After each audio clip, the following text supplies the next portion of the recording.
Can I tell you about my week last week? Yeah, absolutely. I would love to hear it.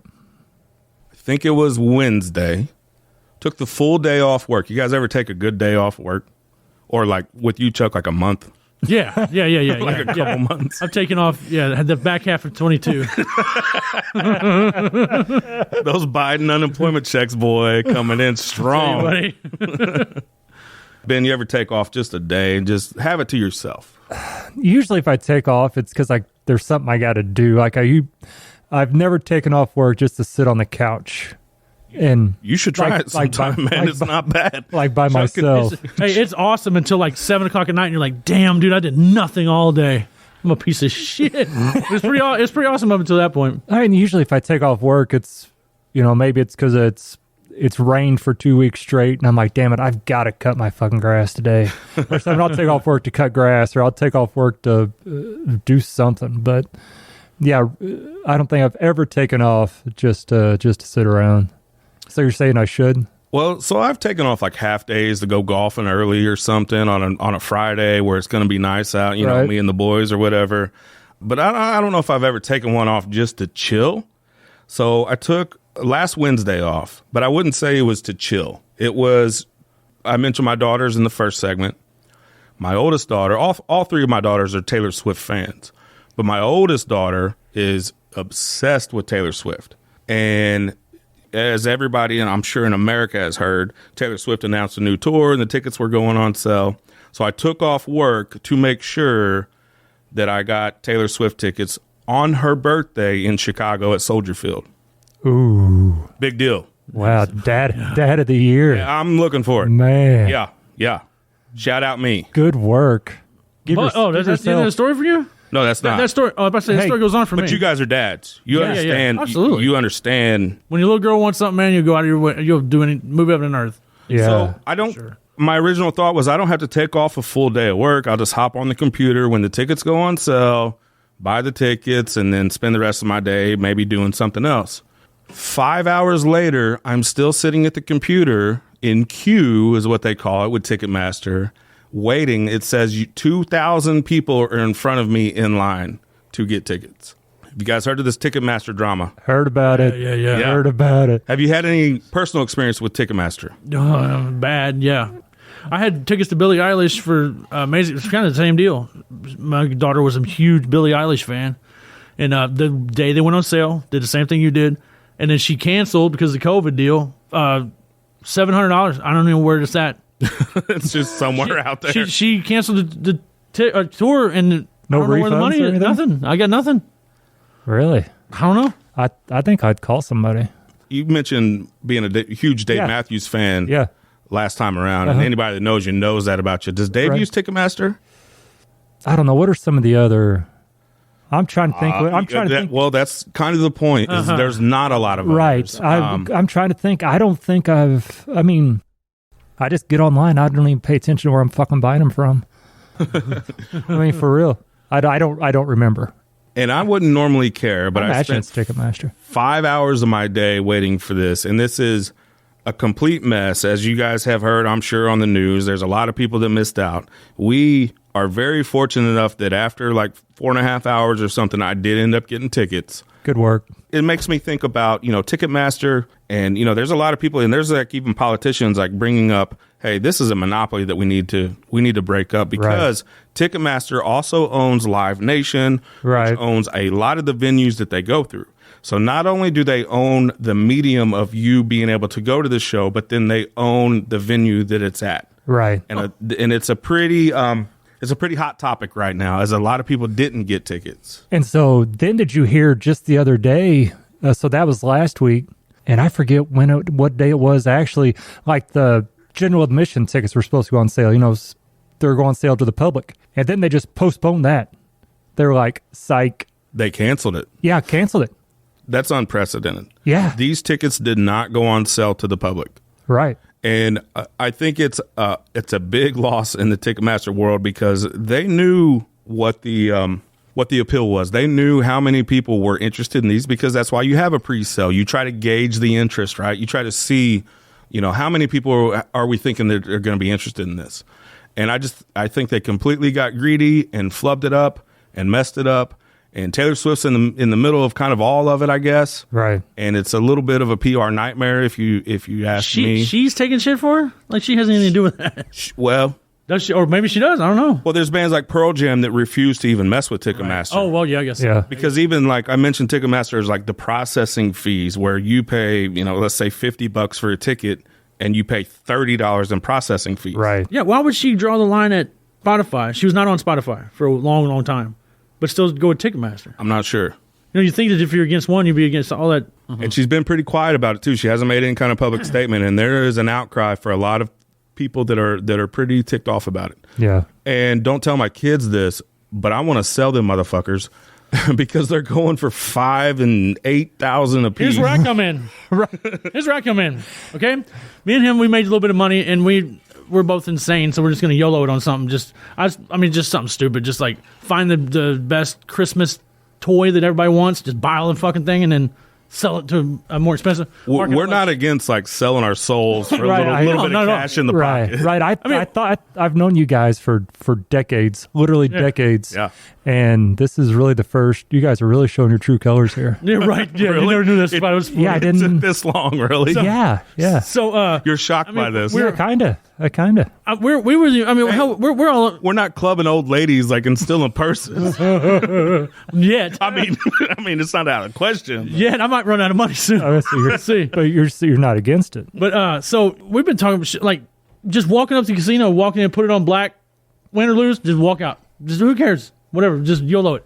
But so I had 3 emails I tried to get tickets with, and I guess I don't know how many he had, but he's the one. He got one drawn, and he got the tickets. And then he showed me how much they were going for. I'm like, dude, is your daughter's too old for you to convince them that she died yesterday? Taylor Swift died yesterday. And they are. I know. Yeah, damn it. But I'm not against it. I tried to even explain it to my oldest. I'm like, do you know what $20,000 really means? You can go and spend one night. They're pretty good seats, but they're not like, front row or anything. Kind of just have a little bit of fun one night, or like we can get you a car. Yeah, for like 2 hours max. Right. And she's already seen her, right? And she's already seen her. Just tell her she died. She might have died. Yeah. So fuck Ronnie Millsap and fuck Ticketmaster. Oh, no. Oh. No, wait. Whoa. No, we like Ronnie. Yeah, we love Ron. I mean, it sounds to me like it's kind of like if the baseball player is going to try to get a contract, and the team owns the fucking agency that his agents also. Right. That's fucked up. Owns everything in charge. I think that's comparable. That's ridiculous. Good Lord, man. Yeah, I think that's comparable. Yeah, that's a monopoly if you ever... I mean, I don't even know where to get tickets other than... I don't know who to deal with other than Ticketmaster. That's just that name, so it's got to be a monopoly.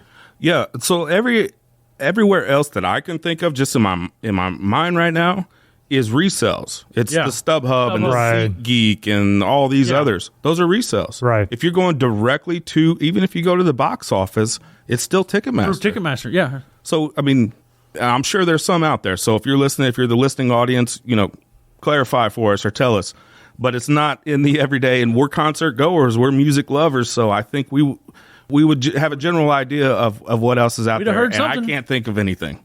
So when you talk about monopolies and how dangerous monopolies can be, because they are dangerous, for our economy and for capitalism, they are very dangerous. Things are worth what you're willing to pay for it.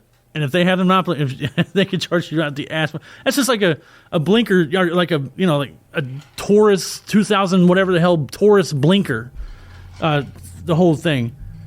It probably costs 10 cents, but they can market the fuck up because they meant the only one that fits that one, and they got it.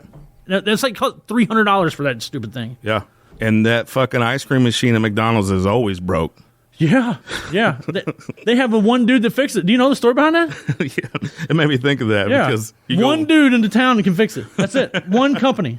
Talk about a monopoly. You know that story at all? Awful. I don't guess. McDonald's ice cream machines are always broke. You go there and you go, hey, can I get this? It's always broke. That's true. Don't have to look it up. But it's legit because they break down all the time. They basically are meant to break down. And there's one dude contracted in every area to fix it. This company that makes the ice cream machines, he works for them. And it's just a fucking racket, dude. It's crazy. What did I hear? That there's a McDonald's like 100 miles anywhere you go, like within a 100-mile radius of where you are, anywhere in the United States, there's a McDonald's in a 100-mile radius. They got to drive across Kansas Because I've been like, man, I want a McRib right now. Like in Kansas, like feels like hours. If they put a electric filling station in every McDonald's, we'd fucking be all right. Have you guys seen the movie The Owner about the forget his name? Yeah, Ray Kroc. Ray Kroc. Yeah. The owner, the official, and he's not even the person who he was maybe the main investor or the first investor of McDonald's. The dude, he was in San Diego. He was selling like milkshake machines. And he was in San Diego where McDonald's started.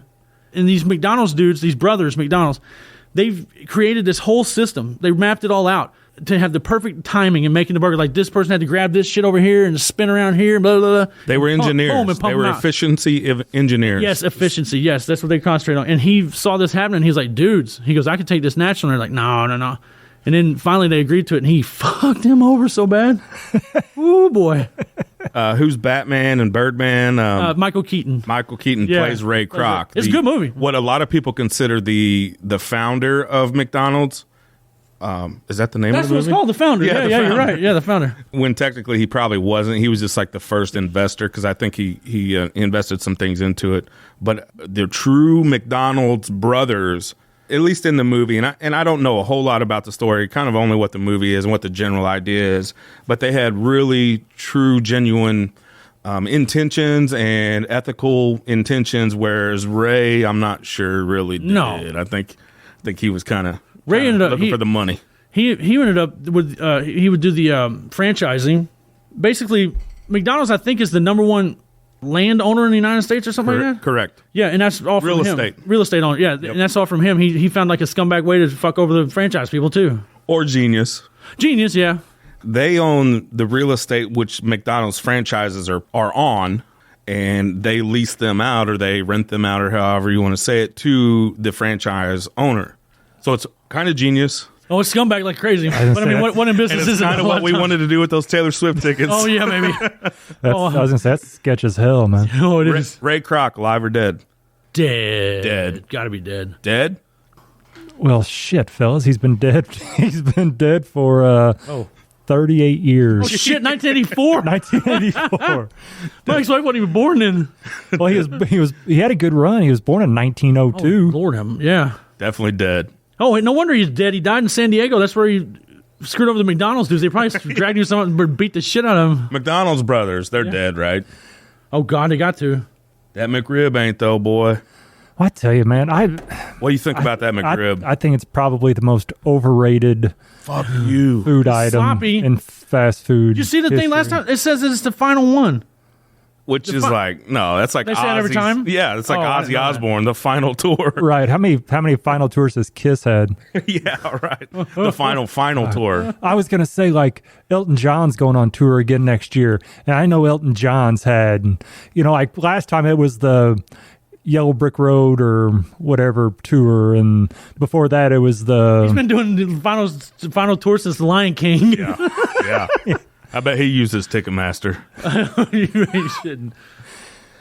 All right, fellas, this is the Barn Radio Show live from the Lead Belt in the Barn Studios in Southeast Missouri. Shout out Dirt Road FM and CountryTalk.com. You can catch us Wednesday mornings live and exclusively. And we'll be back after this.